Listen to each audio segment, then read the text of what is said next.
Сәлем достар, бүгін сіздермен осындай дәмді пирогтың рецептісімен бөлісемін. Бізге керек ұн, сода, май, қант, жұмыртқа.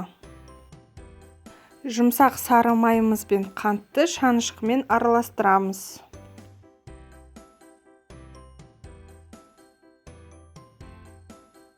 Жұмыртқаны қосып араластырамыз.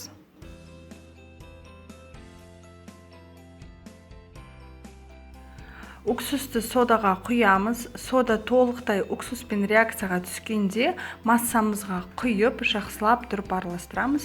Содамыз бір жерде қалып қалмауы керек, өйткені тестода сосын соданың дәмі шығып тұрады.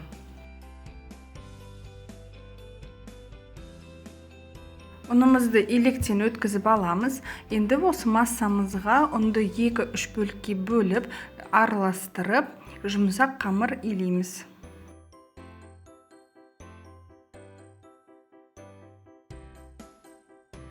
Міне бізде осындай қолға жабыспайтын, жұмсақ, әдемі қамырымыз болады. Қамырымызды 2 бөлікке бөлеміз. Біреуі екіншісінен сәл үлкендеу болуы керек. 3-тен 1 бөлігін, яғни үлкен бөлігін пищевой пленкаға орап, холодильникке салып қоямыз.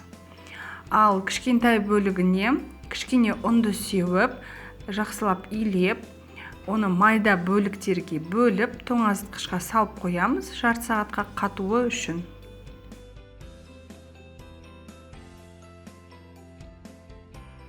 Үлкен бөлігін алып, пергамент қағазын төсеп, ұн сеуіп, жаямыз. Өздеріңіздің протеиндеріңіздің көлемімен бірдей етіп жаясыздар.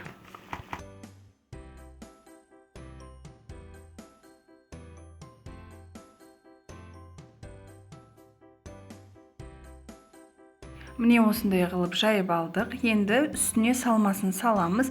Менде бұл смородинаның вареньясы. Енді осы вареньямен жасасаңыздар, енді дәмі енді күшті болады. Өйстіп смородинаның вареньясын салып, бәріне біркелкі қылып жайып шығамыз.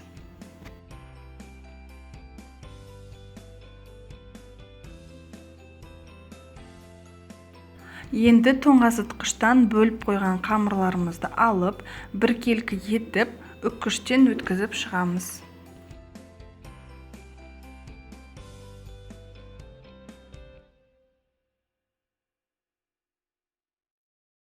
Қызып тұрған пеште 180 градуста 25-30 минут пісіріп аламыз.